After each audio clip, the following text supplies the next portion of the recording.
Hello, I'm Dr. Scott Wattier. And I'm Tommy Welling, and you're listening to the Fasting for Life podcast.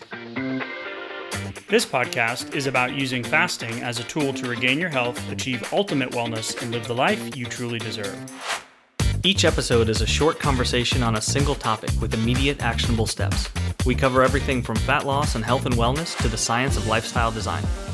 We started Fasting for Life because of how fasting has transformed our lives, and we hope to share the tools that we have learned along the way.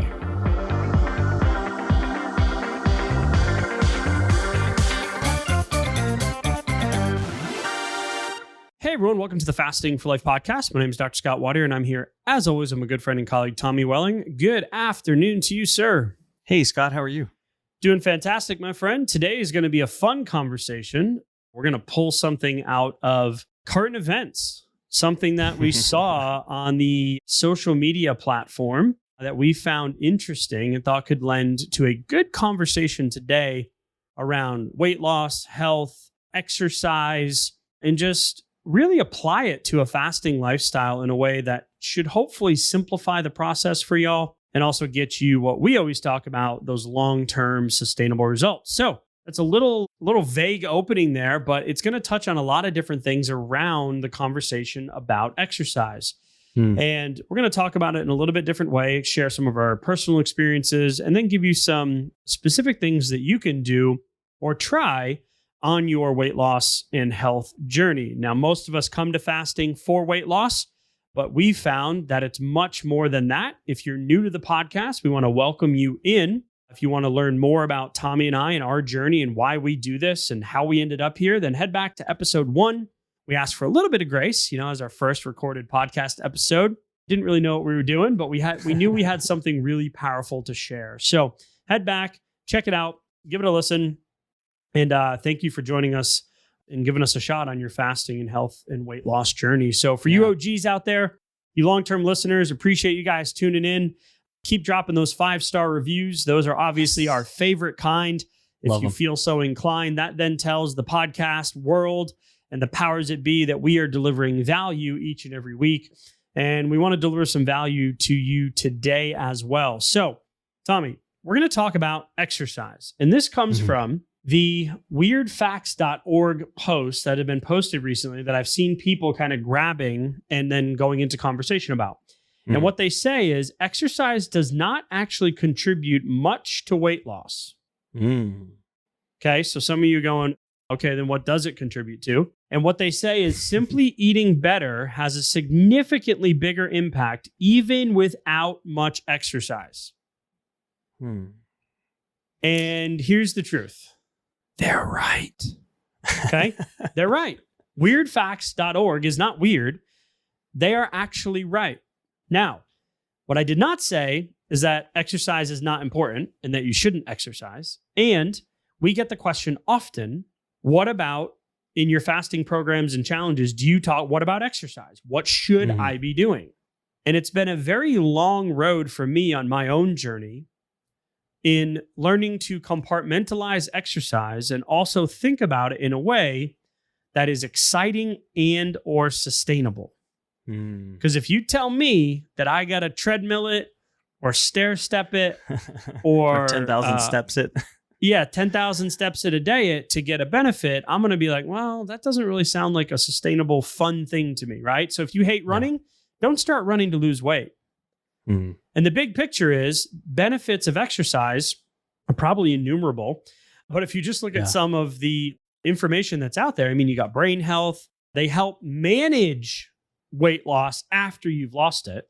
They decrease the risk of disease, strengthen your bones and muscles, prevent osteoporosis, increase your ability to do activities of daily living, like, live your life pain-free, like have a high quality of life. And you can all the way go down to help prevent diabetes, help reverse diabetes, decrease heart disease and strokes, decrease the chance of some cancers, chances of living longer. It also helps manage diseases and conditions like arthritis and those types of things if you already have an established condition.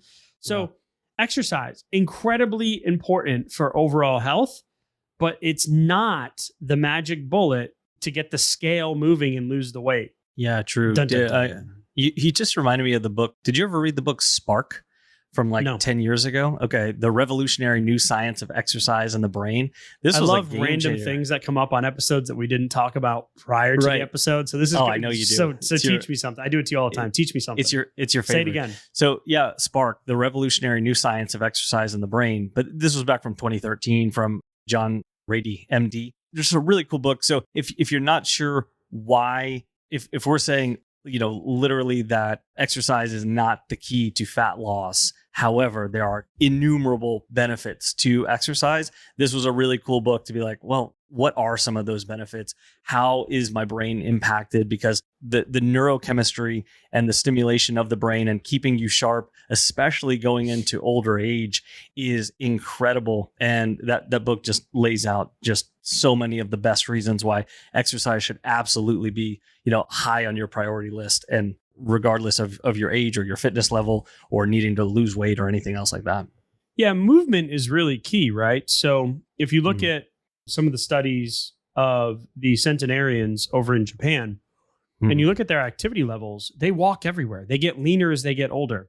They've got tens of thousands of these folks living into the 10th decade, right? 100 plus years of age. And their movement, right? So you hear the cliche, it's cliche for a reason. Movement is the key to life, right? So there's been studies recently that sitting is the new smoking, right? That we are more sedentary than ever before. We know the obesity and overweight statistics here in the United States are staggering, 70+% of the population. We know that the majority of the chronic lifestyle-induced illnesses that our healthcare system deals with on a daily basis, from back pain all the way to, like we just mentioned, cardiovascular disease, diabetes, and some cancers, all of those lifestyle mediated or lifestyle induced health concerns that our system is being weighed down on or down by are related to this excess weight. So at any given time, 50 to 60% of the population is trying to lose weight, right? We have, 70 million Americans undiagnosed with prediabetes. We've got 30 million Americans with diabetes. We've got these Alzheimer's epidemic, the obesity epidemic. All of these things are going on. It's like, okay, well, I was programmed to always exercise to lose weight. So it's eat less, right? And move more. Okay. So we're going to talk about a few different groups today. We're going to talk about 18 to 24-year-olds.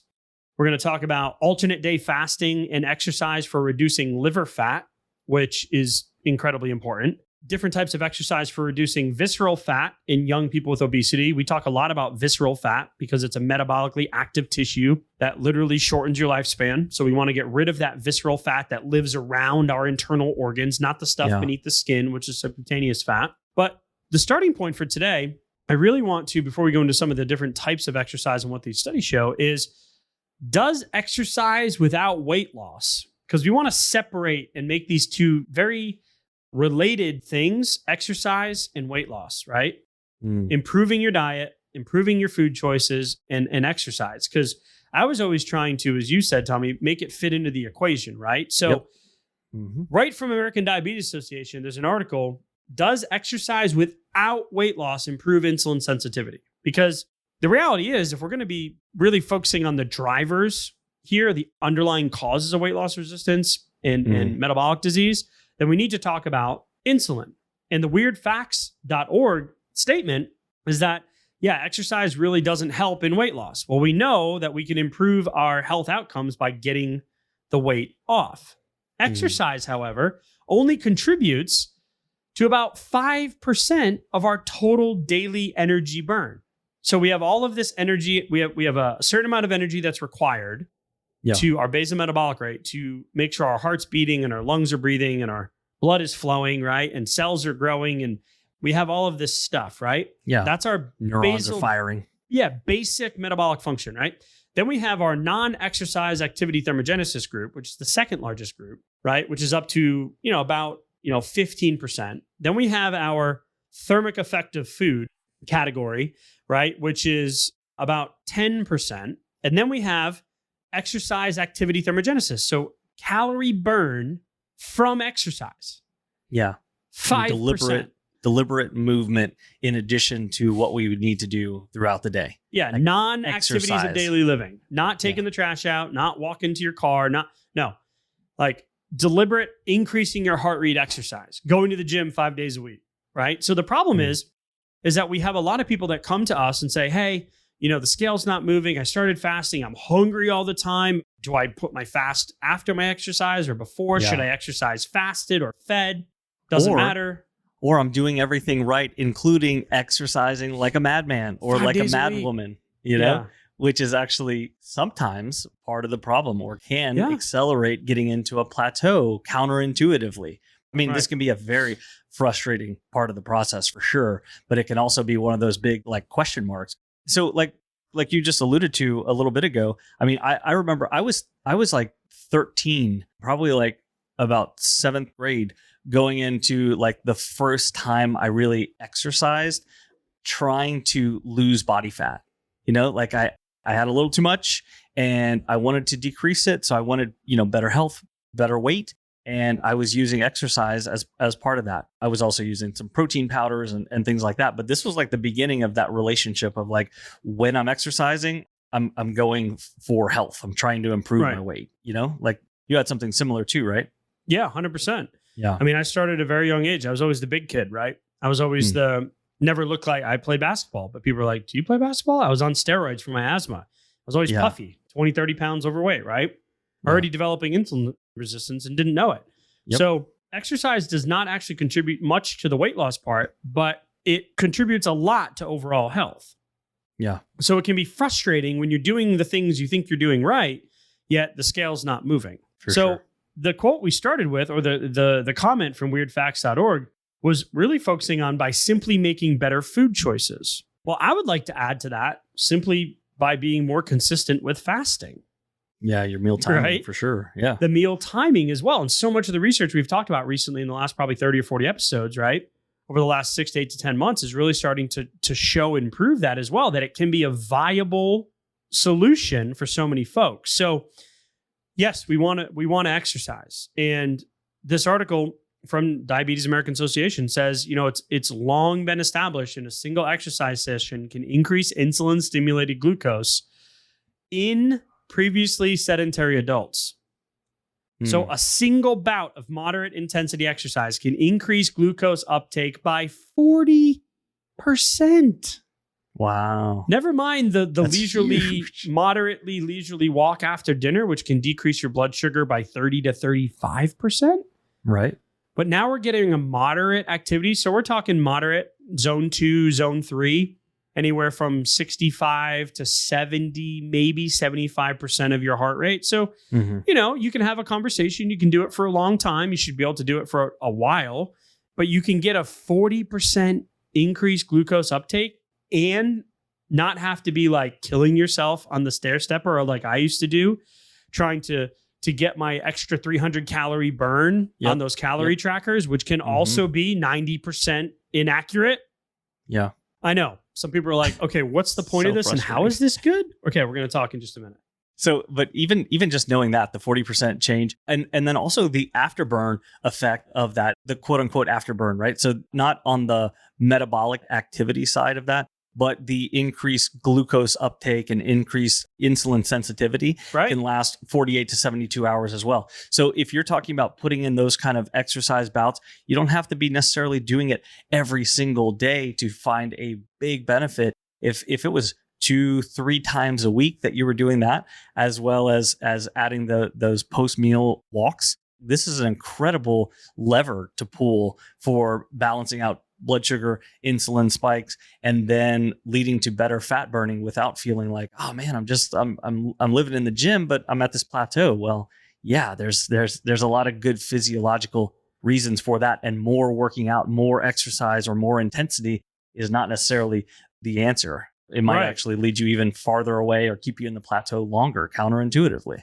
A lot of the stuff said here, we'll see a short-term insulin uptake or glucose uptake, insulin sensitivity.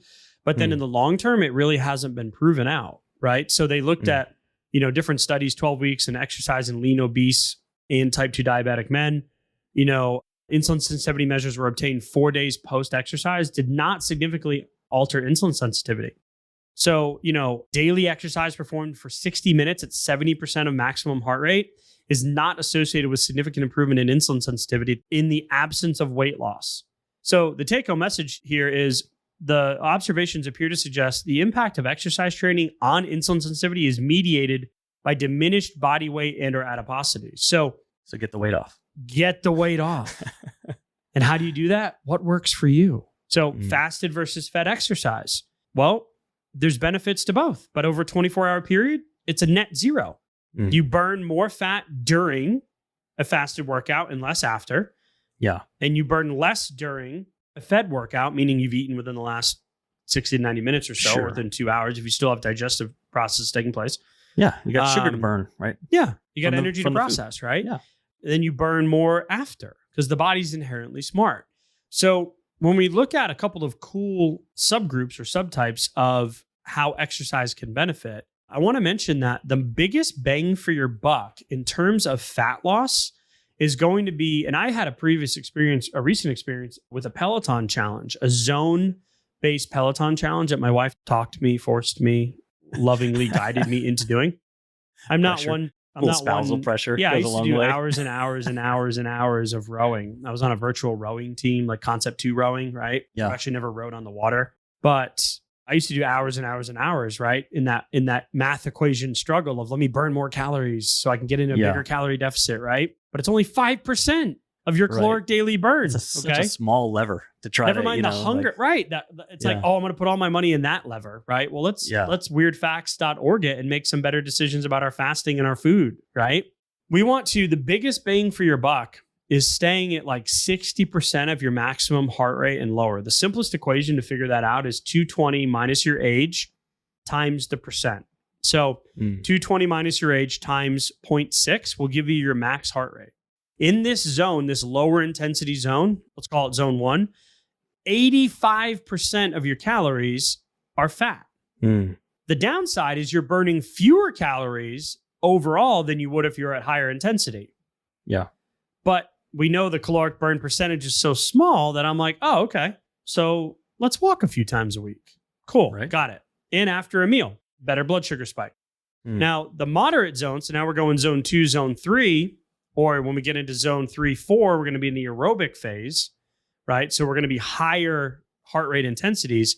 When you're at the 60 to 70%, about 60 to 65% of those calories are fat. Okay. Now we're talking. All right. I can do that. Shorter duration, higher intensity type workouts rather than just the slow slog on the treadmill or the stair stepper. And then when you get into the higher aerobic ranges, you're actually going to have about only like 35 to 45% of your calories are actually burning fat. So once your heart rate increases, you're not taking in as much oxygen, so you can't oxidize the fat as much. And it also then turns, to turn glycogen into glucose so you can get a short-term energy, right? So you're going to need more short-term energy supplies. So your body's going to dump glucose into the bloodstream, which is something that we see with folks say, hey, I did a workout, but my blood sugar went up.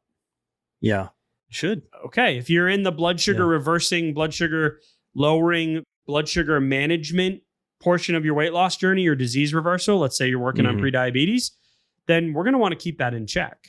So that's interesting because if you stimulate a lot of muscles, the cool thing is that those muscles are going to require some sugar. So like you can get a cool like glucose uptake, which leads to an increase in insulin sensitivity. But one of the things that you mentioned there reminded me of the fact that hunger can be an issue too. Right. So those longer, more intense workouts, if you're not careful or you're not cognizant, there's plenty of good data that shows we tend to overconsume after things like that. So we hear from a lot of people who they'll work out fasted, but they'll do it right before their nutrition window opens up, right? And then so I'm almost like ending my workout, my intense workout with an eating opportunity. That's going to tend to be bigger, more calorically dense. I get this. I might be dealing with some of that ravenous kind of behavior, right. And that can be very kind of counterproductive because it can bring in things like momentary thinking versus longer term thinking. I'm eating some things that I wouldn't necessarily, or I might have like a subconscious justification, like I earned it a little bit, and then that can be very much lead to like an energy balance, which can create a plateau too. Yeah, 100%. I want to be really clear in what I said about heart rate. I left out a part of the equation. Now, there's more accurate ways, if you're an athlete to get a maximum heart rate calculation, but just for simplicity, your maximum heart rate is 220 minus your age. Okay. So a 40-year-old guy, me, so my maximum heart rate would be 180. Okay. Then you multiply that by the range you want to be in. So the lower range, 60, 65%, boom, multiply it by 180. And then you've got your target heart rate range, right? So if I did the 50 to 60% range, I'd multiply 180 times 0.5 and then 180 times 0.6. I'm going to get a range of 90 to 108. So if I'm out walking, I know that I'm going to be burning fat if I'm doing a 30 to 45 minute walk because my heart rate is going to be in that range. Now I have a Whoop because I track my sleep for my health benefit. So I know I can just look down and turn on my app and know where my heart rate is.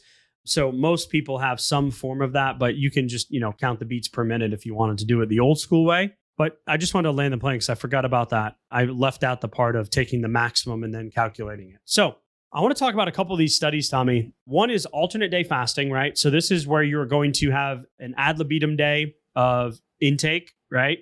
And then you're going to have a day of no intake of calories, so no food. And on those days, there's also modified alternate day fasting where you can have 500 or 600 calories, but to us, it kind of defeats the purpose. And this study looked at the effect of alternate day fasting combined with aerobic exercise on non-alcoholic fatty liver disease. So a place that your body stores fat that is detrimental to long-term metabolic health is in your liver.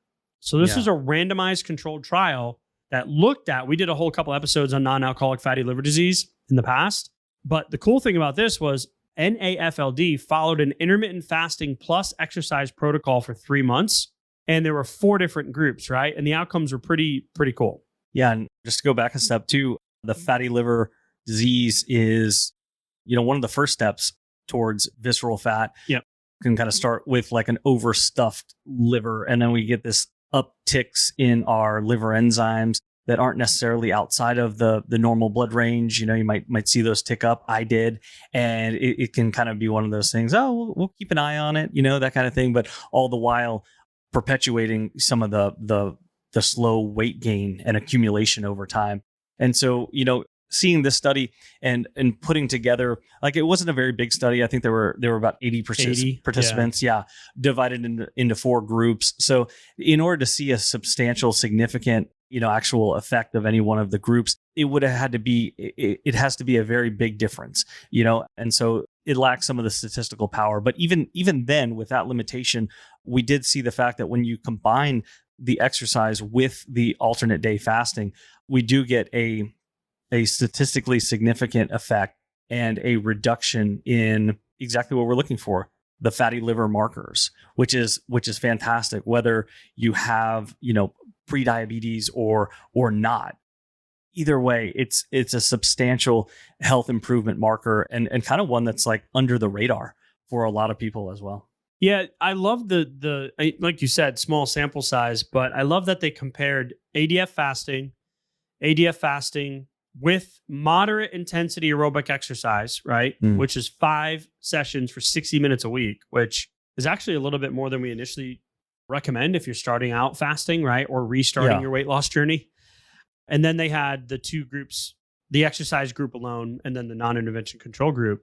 So obviously the cool part was that body weight, fat mass, waist circumference, and ALT levels of the liver significantly decrease, while insulin sensitivity, the good side of insulin, meaning how effective your insulin is, significantly increased in the combination group. Yeah. But it didn't change in the other groups. So the combination of the fasting with this moderate level of activity or moderate level of movement was the biggest bang for your buck. It's really cool because if you actually time out the fact that, okay, I know which days I'm going to be fasting, which days I'm going to be eating. Like if you are following an alternate day, fasting type schedule, what I would do is I would just take it like a few days at a time.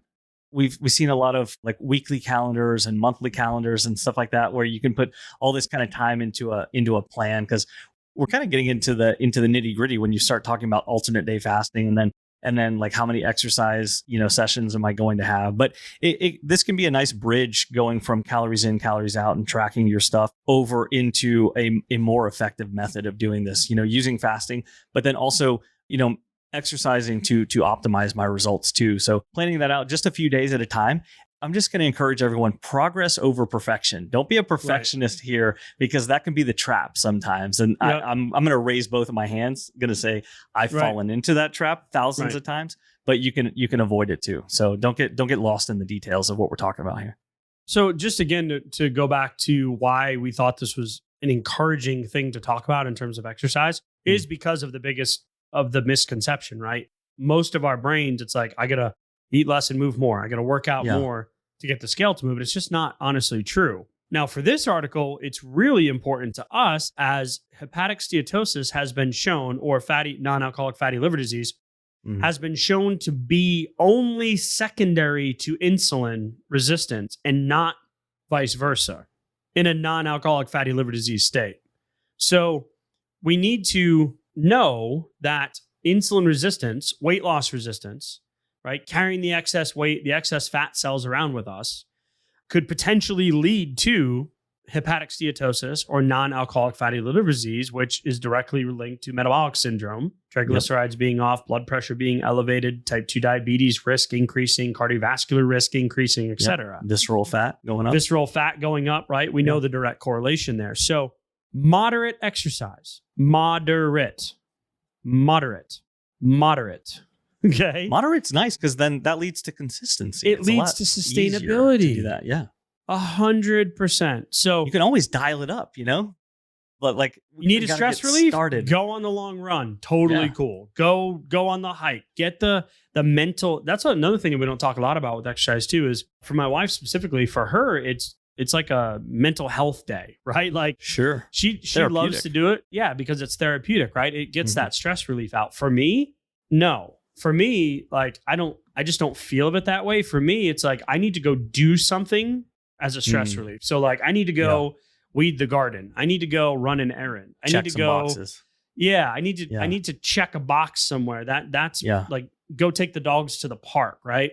For me, exercise is, I need to know that I'm doing this for a very specific health reason, and not just because I need a break. Right. So it really depends on the sustainability pieces. Is what does exercise look like for you? And you're not going to exercise your way out of a bad fasting habits or bad nutritional habits because it's such a small percentage. Now, you're still going to get the health benefits, right? Just like this study showed. So the second study we wanted to mention was actually in different exercise types, because goodness gracious, there's aerobic activity, there's cardio, there's HIIT, there's Tabata workouts, there's CrossFit, there's Metcons, there's your standard swimming, running, jogging, or yogging, soft J, right out there, right? F45, hot works, all of these different type boot camps, right? All of these different types where you're going to be in a higher heart rate state, which can lead to less growth hormone, depending on the heart rate, could lead to more cortisol levels being elevated, which could be potentially slowing down your progress. Even though it's fun and you love doing it every day because it's a stress relief, like my wife. So sometimes I'm like, hey, you already worked out and rode your horse today. Do you really need to get a Peloton ride in? Like 3 workouts a day? I'm like, okay. And you wonder why you want to go to bed at 9:00 on a Friday. So anyway, that balance piece is key here as well. So this article is talking about different exercise types for reducing visceral fat in young people with obesity. So if this doesn't speak to one of the fastest growing problems that we have, which is the obesity epidemic in our younger age groups. So we're going to talk specifically about adolescents ages 12 to 18 and 18 to 24. That's, first of all, just seeing the title, it makes me just want to spread the message and do something. Like, I hate the fact that 10 years ago, 20 years ago, this wouldn't have even been like a cohort that was studied, because they wouldn't have had enough subjects in there. But like you said, the rate of increase for young obesity and then young visceral fat is alarming. And so what you can take away here is the fact that a young adult body, especially, is like, it's coming off of that rapid growth mode. Yeah. But the way young bodies or young adult bodies process things, like you can see data and you can see results much faster than you can, with an older body, studying the same kind of thing. So looking to make correlations between these activities and what it did to visceral fat is a really cool like lens to see it through. Yeah, and they looked at, they even say, the risk bias was high. They weren't the best studies. It was hard to look at the studies in the younger categories, right? And the point really being just highlighting the fact that they looked at aerobic exercise, concurrent aerobic and resistance exercise alone, and then high intensity interval training over the course of a few trials. And what they found was the frequency ranged anywhere from 2 to 6 sessions and anywhere from 12 weeks to 10 months. And we really wanted to mention this just because of that concern from parents that we hear often, which is, well, can my kids fast?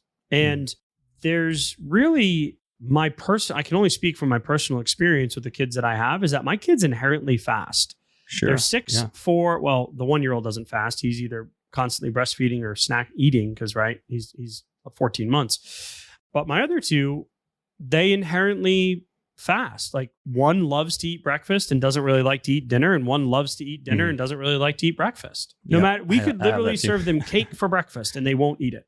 Yeah. Their favorite food, right? They won't eat it. So yes, kids can fast. If you are in an over calorically induced state and you are carrying excess weight, then my heart goes out to it, because that was me. Yep. Back in the day, right? Like, mine was steroids and lack of knowledge and Pop-Tarts for breakfast. Antibiotics. And, antibiotics and all the stuff that I was on. There was a component of it, because we know that those things stimulate insulin resistance. But the study here was really cool because it just spoke to the bigger picture again of what's going to be healthy and sustainable for that individual. And as a parent, we need to make that decision for our kids, right? Because I don't know about you, I didn't start making good decisions until I was like in my mid-20s. Better decisions, I should say. Right. So what they found here for this age group of 18 to 24 was that the biggest reduction in visceral fat, right, which is the stuff you don't want to be carrying around for decades of your life, was found in aerobic exercise and high intensity exercise. So short duration, high intensity bursts, and then lower and slower, more lower end of the moderate to low aerobic type exercises. So not so much in the resistance exercise or in the concurrent aerobic and resistance exercise groups. The reality here is, just like as an adult, we just want to encourage you that the benefit of exercise for blood sugar stability, glucose utilization, insulin sensitivity, and reduction of visceral fat or fat hepatic steatosis, fat in your liver, is individualized, but you got to try some things and see how your body responds. And most importantly, like, what's fun to you, especially in this younger group? Like, what's fun to the individual, right? For me, I really don't like running. I've done it. I've trained for half marathons. It's not my favorite. So that's not going to be my preferred long-term solution to maintaining the weight that I've already lost. Right. When you start thinking a little bit creatively, you give yourself permission to go, I don't have to be exercising for a calorie deficit, and I don't have to be exercising to necessarily hit my weight goal or my fat loss goal. Like I can do a lot of that work without feeling forced to exercise. I think that's a really empowering, place to be mentally, especially if you're coming off of calories in, calories out, and tracking and just exercising to get that calorie deficit. Then you can start getting creative with it. Maybe rock climbing, swimming, cycling, like pick up a hobby that gets you moving, that you look forward to. That's a really cool thing, because when you're not feeling like you just need to be in the gym, grinding it out for this calorie deficit, then you get to enjoy the process, which means that, like, during your next fast, you can put in a workout or an activity that you enjoy, which helps you enjoy the process. And that furthers your momentum and your sustainability of the process, along with the results as well. Like that's where we have power, right? We start putting all those factors together. Yeah. And the steps thing too has changed over the years, right? Because that 10,000 steps thing was a marketing campaign out of Asia. I think it was Japan, if I remember correctly. We labeled the episode 10,000 Steps to Nowhere. Right? Because it literally was not based in any science. Now we have so much more science in these fit trackers and all this stuff these wearables and all this. Yeah. So even just 10 minutes a day would make a huge difference in the 40 plus age group. Okay. Yeah. So if you're younger Especially than if you're 60, sedentary. yeah, especially if you're sedentary. So just park farther in the parking lot, take the stairs, walk to the mailbox, right? Like instead of getting in your car and going down to the little mailbox thing at the end of the street, right? Right. Yeah. So just increasing your non-exercise activity thermogenesis, which is that larger group, right? So that is that 15% category where activities of daily living fall into, right? So when we're looking at some of the benefits of steps, I mean, really, 60 and younger, about 8,000 steps, 7 to 8,000. You don't really need more than that. And 6 to 7,000 for that 60-year-old plus, right? So get your steps in, right? Find some form of movement / low to moderate exercise that you enjoy, and then add in some of the resistance training and maybe an HIIT exercise day where you get your heart rate up for short, periods of time. But you got to play around with it and find something that you enjoy. That's the biggest takeaway here. It's just like, hey, what fasting window should I use? Well, I'm never going to tell you 48 to 72 hour fast because they're my least favorite. Right. That doesn't mean I never do them, but that's not what I did to lose the weight or to maintain the weight loss because it wasn't a sustainable practice for me. So if you're looking for guidance on your fasting windows, on what your plate should look like, head to the show notes. You can get the Blueprint to Fasting for Fat Loss. It's a free PDF. It's 20 pages. It gives you some of the why behind getting the weight off and why we believe it's important, but then also some of the sustainability pieces to achieve a fasting lifestyle long-term. It gives you some schedules, how to ramp up, how to increase your times. And it's really been a cool resource since we released it back here in January. Tommy, final thoughts as we wrap up today? Yeah, absolutely. Plan your next activity. Try something new. Try something a little bit outside of your comfort zone and put in some new activity where you don't have to go, I got to be part of a gym. Like I'm only on with my diet if I'm in the gym, because that was the mistake that I used to make time after time after time. So plan another activity that you can do maybe during your next fast. So set the timer, do an activity that you enjoy and see how you feel and watch the momentum kind of build from there. Yep. Love it. Love it. Absolutely love it. All right. Another episode in the books, Tommy. Appreciate the conversation as always. We will talk soon and we'll see you next week. Thank you. Bye. So, you've heard today's episode and you may be wondering, where do I start?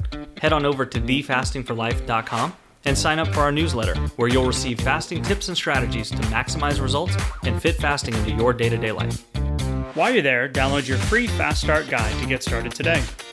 Don't forget to subscribe on iTunes, Spotify, or wherever you get your podcasts. Make sure to leave us a 5-star review, and we'll be back next week with another episode of Fasting for Life.